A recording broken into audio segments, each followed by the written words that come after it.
Did you know that the Toy Story franchise isn't just about friendship and cute toys, but also about terrifying villains?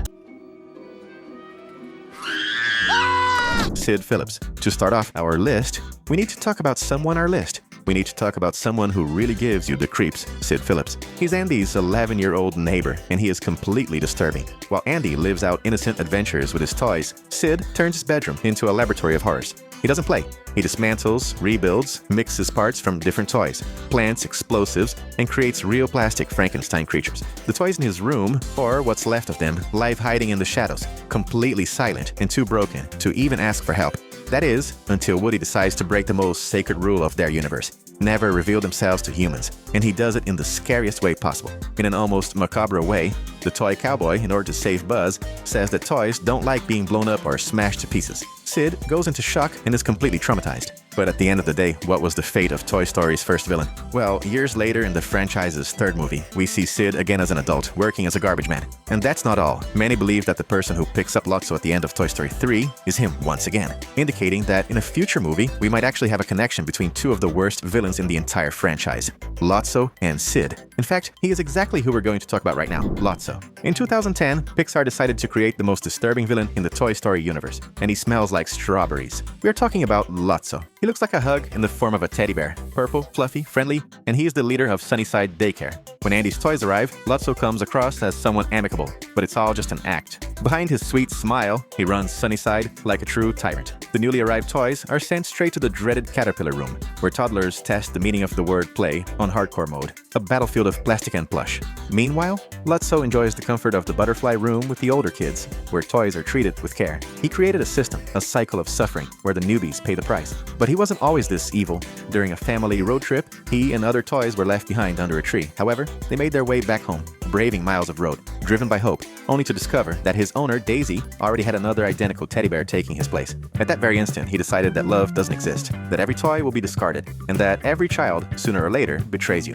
When Andy's toys try to escape, Lotso shows just how far his cruelty goes. He resets Buzz, wiping his memory and turning him into a loyal guard. And then, we get to the incinerator scene. Even after everything, the toys risk their own lives to save Lotso. They offer him something he spent the whole movie denying: compassion. He gets a chance. And what does he do? He abandons them to be burned alive. There's no doubt there. Lotso turned into a being of pure selfishness. But his end isn't exactly great either. After being defeated by Woody and his friends, he ends up strapped to the front of a garbage truck. An ironic ending for someone who believed that all toys were just trash, waiting for the next pickup. And we haven't heard from Lotso since, at least for now, since he will probably return in Toy Story 5, Stinky Pete. And now we get to a villain who shows the darkest side of rejection: Stinky Pete. At first, the cloth and plastic prospector seemed kind and fatherly, that kind of toy that understands Woody better than Andy does. But it was all manipulation. Pete spent decades trapped inside a box, watching other toys get picked, while he stayed on a shelf covered in dust. The rejection molded his mind. He convinced himself that being admired and untouched in a museum was infinitely better than the risk of being abandoned or forgotten at some point. And when Woody tries to go back to Andy, Pete reveals his true colors. In the end, the irony hits when Pete receives the punishment he spent his whole life avoiding.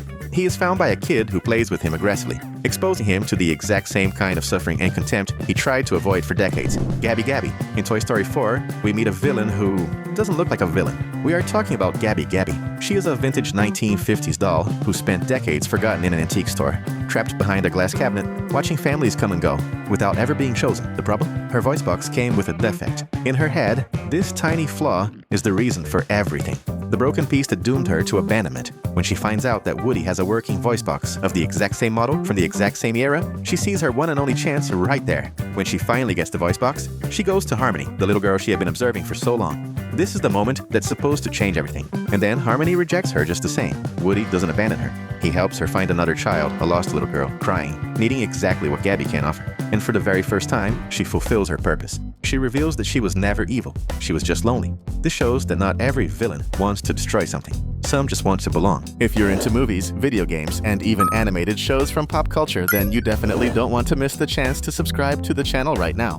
The Bensons. And of course, every almost villain needs henchmen, and that's where the Bensons step in. The antique ventriloquist dummies. They patrol the antique store like guards in a prison forgotten by time. They don't speak nor blink. They just watch with those painted eyes that never change expression. synchronized movements emerge from the shadows when you least expect it. It's a type of terror that almost feels weird inside a children's movie. They are definitely creepy.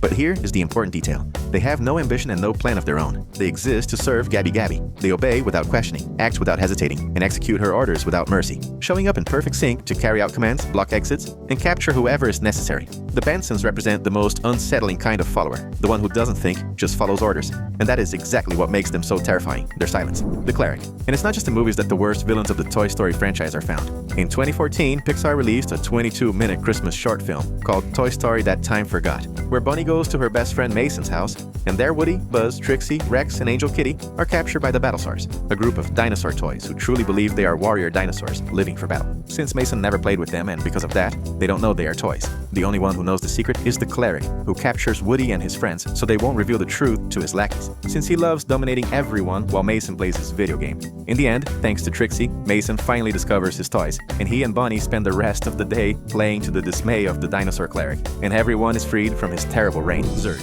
And amidst psychotic teddy bears and disturbed children emerges a different kind of villain. Almost galactic, we are talking about Emperor Zerg, Buzz's sworn arch nemesis. In Toy Story 2, he shows up chasing Buzz through Alstor, armed with his foam ball blaster, declaring that he will rule the galaxy and destroy Star Command. He is that classic, dramatic, and over-the-top villain, full of speeches about space conquest. And then comes the perfect Star Wars parody, when Zerg stops everything and reveals he is Buzz's father. But here is the interesting detail. Zerg has no trauma, no dark past, and he wasn't abandoned either.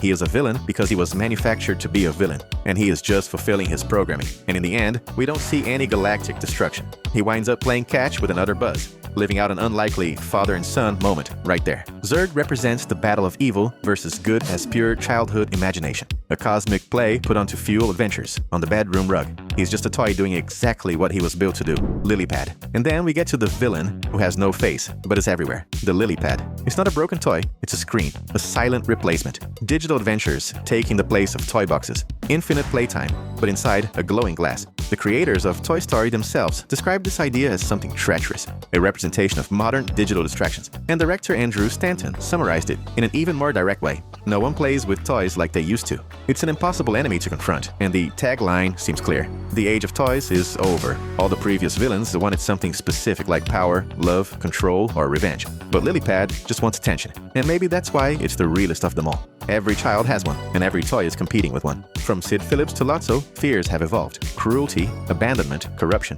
and now, digital oblivion. The scariest villain isn't the one who destroys toys. It's the one who makes children forget they even exist. Scud. And before dictator bears and vintage dolls, we had a much simpler terror, a dog. Scud, Brutus in the Brazilian dub, Sid Phillips Pitbull, isn't a villain with a speech. He has no elaborate trauma. He has no Machiavellian plan.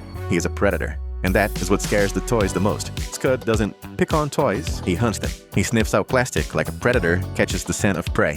When Woody and Buzz get trapped in Sid's house, the dog turns into a walking nightmare. He crosses rooms in seconds and sniffs every corner. No matter where they hide, he always finds a way. Toys can run, but they can't outsmart a predator's nose. And then comes the chase scene. The moving truck is already going, their escape seems guaranteed, and Scud bolts right behind them, running, trying to catch Woody at any cost. He almost pulls it off, and it only fails due to a mix of luck and Buzz's intervention. Al McWhiggin. Now we change directions. The villain isn't a disturbed child like Sid, or a toy like Lotso or Stinky Pete, but rather an adult with a dangerous obsession.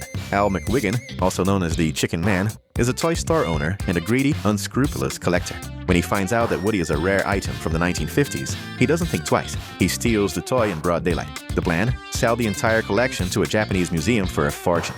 To Al, toys are just objects of profit. He keeps every single one of them sealed, stacked up, gathering dust as if they were in prison cells, forgotten from their true purpose. However, when Al finally makes it to Tokyo, he realizes that all the Woody's Roundup dolls are gone, thanks to Buzz and the other toys riding to the rescue. Because of this, the deal Al had made with Mr. Konishi was cancelled, and Al had to do a blowout sale of all the toys in his store, as we see in the final commercial in Toy Story 2, where he is seen practically crying. Serves him right. We've reached the end of the video, but we're leaving 2 awesome videos for you to check out even more details and hidden Easter eggs from your favorite movies and shows.